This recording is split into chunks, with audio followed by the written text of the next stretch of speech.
Hello, Michael Bull here with America's Commercial Real Estate Show. We're at the National Apartment Association annual conference, and this year we're in Atlanta. We got to meet up with Greg Brown, and Greg, there's a lot of things going on with tax changes around commercial real estate, but there's also some other legislative issues that we might want to be concerned about if you own or manage or invest in apartments, right? Absolutely. There's the two other big priorities that we're focused on this year, Michael. One is ADA litigation. So there's a trend around the country right now where you have some pretty litigious individuals and their lawyers that are filing really spurious lawsuits on ADA grounds, claiming that there's a deficiency on a property. Now, these deficiencies are, they don't provide any detail about what the actual deficiency is. They basically try to threaten you with a lawsuit if you don't pay them off and if you don't pay them off for this alleged deficiency, then they're going to sue you. Without saying what it is. That's right, and you'd be surprised, a lot of these letters say you have an ADA deficiency, we're going to take you to court but you can make a contribution to X or Y and we'll take care of this and it'll go away.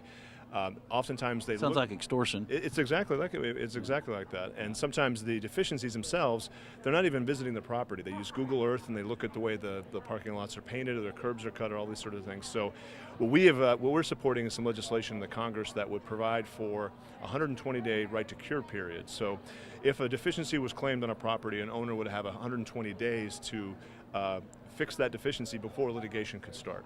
It's a pretty reasonable approach, we think, in the legislation. It's actually bipartisan, which is also good.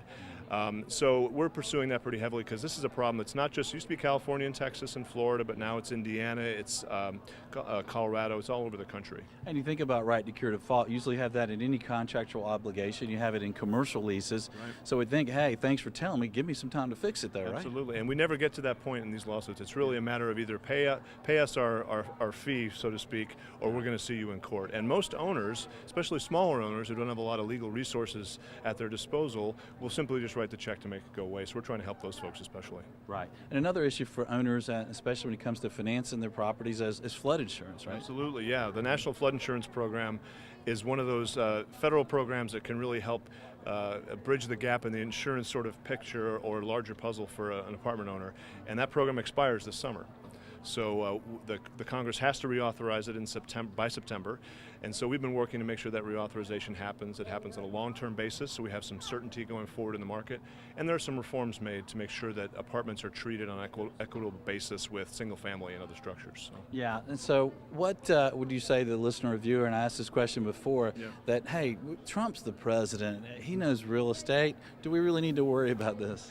Well, I think as you've probably heard, sometimes Mr. Trump is an asset for us because he does know real estate, and sometimes he can be a bit of a liability, not because of anything he's done, but because of his perception in the marketplace. And some people, especially on Capitol Hill, and no one will be surprised, there's some partisanship on Capitol Hill, and some folks in the other party don't really agree with him, and if there's an opportunity to challenge him or put him in a tough spot, they're going to do that, and so sometimes that occurs.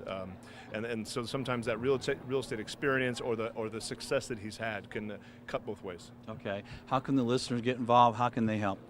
Well, just like on tax reform, we have this Protect the Lease effort that we've undertaken that you know about. We're also encouraging anybody who cares about the National Flood Insurance Program or cares about flood insurance protection for their own properties to get engaged on that issue. They can contact any of us at NAA. We can help them with that.